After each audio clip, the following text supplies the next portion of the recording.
अगर आप मेरी इस बात से सहमत हैं तो कृपया इस वीडियो को लाइक करें, कमेंट में राधे राधे लिखें और चैनल को सब्सक्राइब करना न भूलें। इस अमूल्य ज्ञान को अपने प्रियजनों के साथ साझा करें। आइए अब कथा को सुनते हैं और अपने जीवन को है सार्थक तो बनाते हैं। हानिकारक ही। इस वृत्ति से हटना चाहिए, क्योंकि भजन करना कठिन, करके बचाना कठिन और बचा के पचाना कठिन। तो जो एक तो अनुभव ही क्या, अभी बच्चे हो कोई परमार्थ का, फिर भी जो वृत्तियां बनती हैं अगर हम उनको बाहर प्रकाशित कर देते तो क्षीण हो जाती है, फिर पुनः वैसी भगवत वृत्ति नहीं बनती। इसलिए जब तक भगवत साक्षात्कार ना हो जाए तब तक साधक को चाहिए कि अपने जो सत्संग की बातें हैं, जो अनुभूतियां हैं, जो भजन की प्रवृत्ति, वो गुप्त रखे। कभी ऐसा चर्चा करना हो तो आपस में जैसे दो चार साधक बैठ गए तो निष्काम भाव से अहंकारहीन होकर उनकी भक्ति बढ़े, इसलिए अपनी बातें जरूर बता दी। और अगर अहंकार करके अपनी छाप मारने के लिए बताएंगे तो भी उसमें हानि हो जाएगी। अध्यात्म बड़ा सूक्ष्म होता है। तो अब ये तो तुम्हारे हाथ में है, मत बोलो, किसी को अपनी बातें मत बोलो और नाम जप करो, गंभीर भाव से रहो। हाँ, वो स्थिति गुप्त वाली जब आएगी तो बोल ही नहीं पाओगे, पर जब तक नहीं आ रही तो उसके आने के लिए तो हमें उचित वाणी का मौन धारण करना है। व्यर्थ के बकवास करने से क्या होना है। अच्छा, टिकाऊ स्थिति तब मानी जाए जब निर्विकार हो। अभी निर्विकार तो हुए नहीं, तो छोटी मोटी ये वृत्तियों का क्या वर्णन करें, क्या वर्णन करें। काम विजयी, क्रोध विजयी, लोभ विजयी, मोह विजयी, अहंकार विजयी। अध्यात्म इसी का तो है ना, तभी भगवान का प्रकाश होता है। पहले इन पर विजय प्राप्त करे। काम क्रोध मदमान न मोहा, लोभ न क्षोभ, राग नहीं द्रोहा, जिनके कपट दंभ नहीं माया,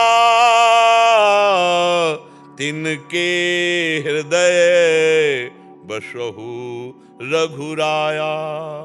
जो काम क्रोध लोभ मोह मद मत्सर विजयी, जहां किंचन मात्र कोई दोष नहीं, वहीं ठाकुर जी प्रकाशित हो जाते हैं। निर्मल मन जन सो मोहि पावा, मोहि कपट छल छिद्र न भा। तो अभी तो हमारी बहुत बड़ी आगे मंजिल है युद्ध की। हम छोटी मोटी बात को लेकर गर्व करें तो फायदा क्या। बड़े बड़े दिग्गज तो अभी खड़े हैं जिनको परास्त करना है। भगवत प्राप्ति के लिए काम क्रोध लोभ मोह मद मत्सर, अगर इनको पराजित नहीं किया तो पाखंड जरूर हो सकता है, दम्भ नाटक हो सकता है, असली भक्ति नहीं हो सकती। असली भक्ति निर्विकार हृदय में होती है। तो उसके लिए फिर मौन, नाम जप, सत्संग सुनो, दूसरों का परोपकार की भावना से खूब हित करो, पर गर्व ना आने पावे, तभी मंगल हो जाएगा। अगर ये सब कूड़ा करकट बना रहा तो कुछ अनुभव में नहीं आएगा। इसलिए अभी तो बहुत दूर मन नगरी है, अभी तो बहुत दूर नगरी है।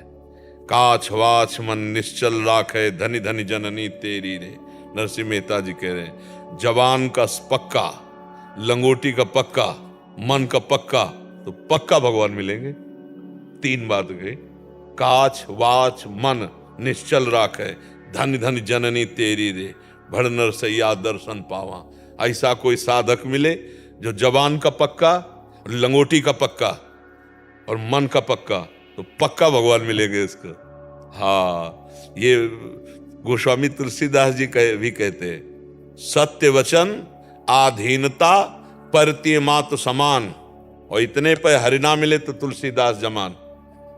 मैं इस बात की जमानत लेता हूं, इस बात को शपथ पूर्वक कहता हूं कि यदि आप लंगोटी के पक्के परतीय मात समान और जबान के पक्के सत्य और मन के पक्के, तो निश्चित भगवत प्राप्ति हो जाएगी।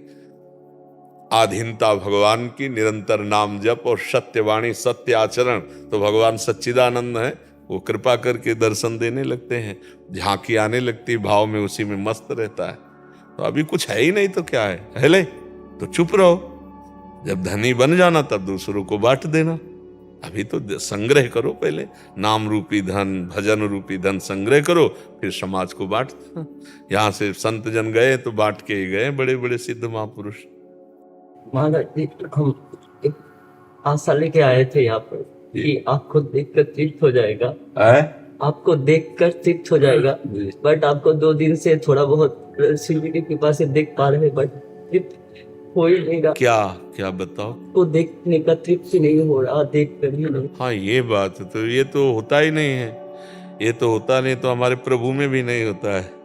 वो भी कह रहे प्यारी जू जब जब देखो तेरो मुख तब तब नयो नयो लागत, ऐसो भ्रम होत देखो न कबहुरी द्वित को द्वित लेखनी न कागत। भरत जी महाराज कह रहे हैं कि जीवन हो गया राम जी को भर नेत्र नहीं देख पाए।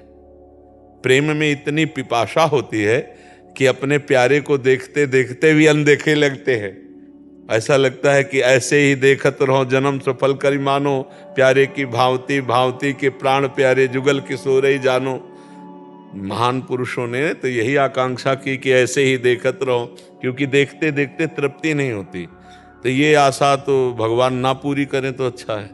नहीं, गुरुजनों की देखने की, इष्ट के देखने की चाह कभी हमारी पूरी ना हो, ये चाह बढ़ती ही चली जाए और इसी चाह में हम रोएं कि कैसे कैसे तृप्ति हो प्रभु।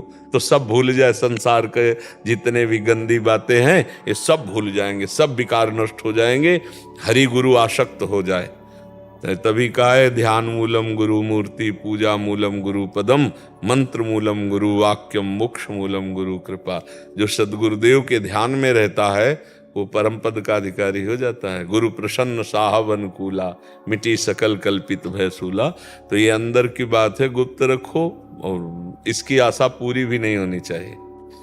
अब ये हो गया कि हमने देख लिया, बस हो गया, ऐसा तो कभी भक्ति में नहीं हुआ। जिस जैसे जितना जितना देखते जाओ उतने उतने प्यास बढ़ती जाती है। मानो रूप लोचन में प्यास ही पैदा करती चली जाती है।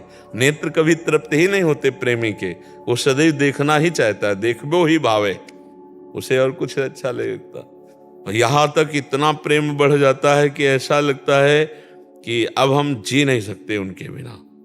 जब ये दशा रहती है तब वो जगत पावन करने वाला महात्मा बन जाता। मम भक्ति युक्तो भुवनम पुनात। चलते रहो, धीरे धीरे चलते रहो। शिवम जी, राधे राधे महाराज जी, आपके चरणों में कोटि कोटि प्रणाम।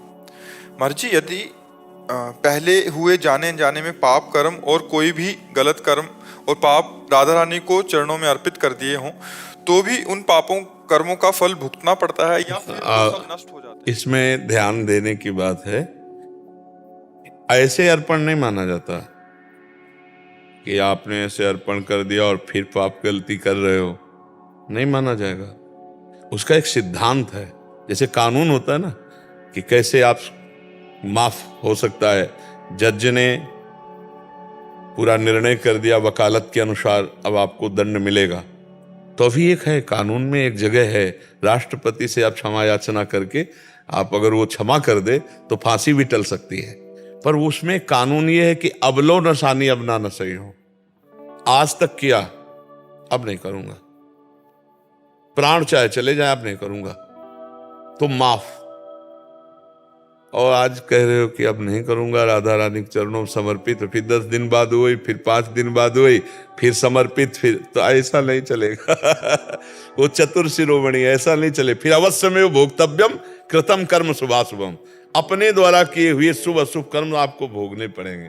और अगर ऐसी गलती हो गई हमसे और इसके बाद हम बिल्कुल अलर्ट हो गए, अब लो नशानी अब ना, आज तक गलती अब नहीं होने देंगे भगवान के बल से और नाम जप और ऐसे, तो छोटी मोटी फिर सरकन हो जाए तो भगवान बचा लेते हैं और सारे पाप नष्ट कर देते हैं। भगवान ने कहा सर्वधर्मान परित्यज्य मामेकम शरणम ब्रज, अहम त्वाम सर्व पापेभ्यो मोक्षयिष्यामि मा शुचा। मैं तुम्हें समस्त पापों से मुक्त करके पावन कर दूंगा, तुम केवल मेरी शरण में हो जाओ। पर शरण का मतलब है कि अब दोबारा वो गलती नहीं होगी, वो दोबारा पाप कर्म हमसे नहीं, अगर हुए तो प्लस हो जाएगा, फिर नहीं चलेगा सिद्धांत। सिद्धांत तभी चलता है जब उलट गए, अब लो नशानी अब ना नशानी। फिर वो पाप जैसे भक्ति में फिर आगे भी आएंगे, भक्ति में आड़े भी आएंगे।